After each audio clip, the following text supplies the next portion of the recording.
वरहमतुल्लाहि वबरकातुहू। ये मस्जिद गमामा है। हमारे साथ एक नाइजीरियन भाई मौजूद है, इनसे हमने बात की है तो ये यहाँ की हिस्ट्री बताएंगे हमें थोड़ी।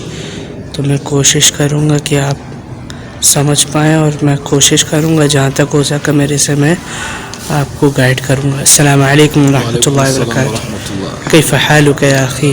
अल्हम्दुलिल्लाह। मिन अय्न अंत? كنت في نيجيريا. نيجيريا ما شاء الله. نيجيريا كويس ما شاء الله. جيد. ما اسمك؟ اسمي الغوني. الغوني ما شاء الله. الغوني. ما هو التاريخ في المسجد؟ هذا مسجد الغمامة. مسجد الغمامة يعني كانت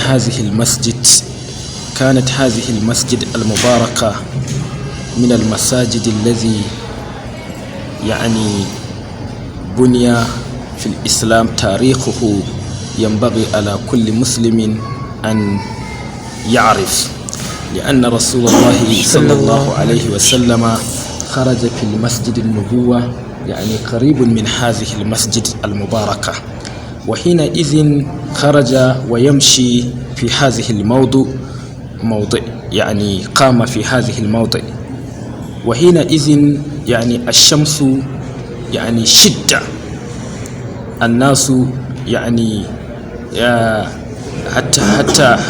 حتى يطلبون أين المخرج في هذه شدة الشمس.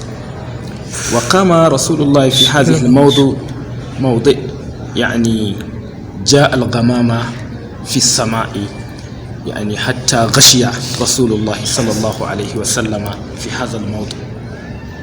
وهذا هي تاريخ هذه المسجد المباركة.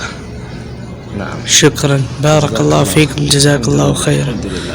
इन्होंने कहा कि ये मस्जिद की तारीख़ ये है कि मुबारक मस्जिद है और ये जो अल्लाह के रसूल सल्लल्लाहु अलैहि वसल्लम यहाँ पर आए तो यहाँ पर शिद्दत थी धूप की, तो अल्लाह के रसूल सल्लल्लाहु अलैहि वसल्लम को एक बादल ने ढाँप लिया, तो इसलिए इस मस्जिद का नाम मस्जिद गमामा रखा गया। इसकी ये तारीख़। शुक्रान, बारकल्लाहु फ़ीकुम, हय्याकुमुल्लाह, जज़ाकुमुल्लाह खैर, जज़ैतुमुल जन्नह, बारकल्लाहु फ़ी इल्मिका व अमलिका व रिज़्क़िका, बारकल्लाहु फ़ीकुम। अस्सलामु अलैकुम व रहमतुल्लाहि व बरकातुहू।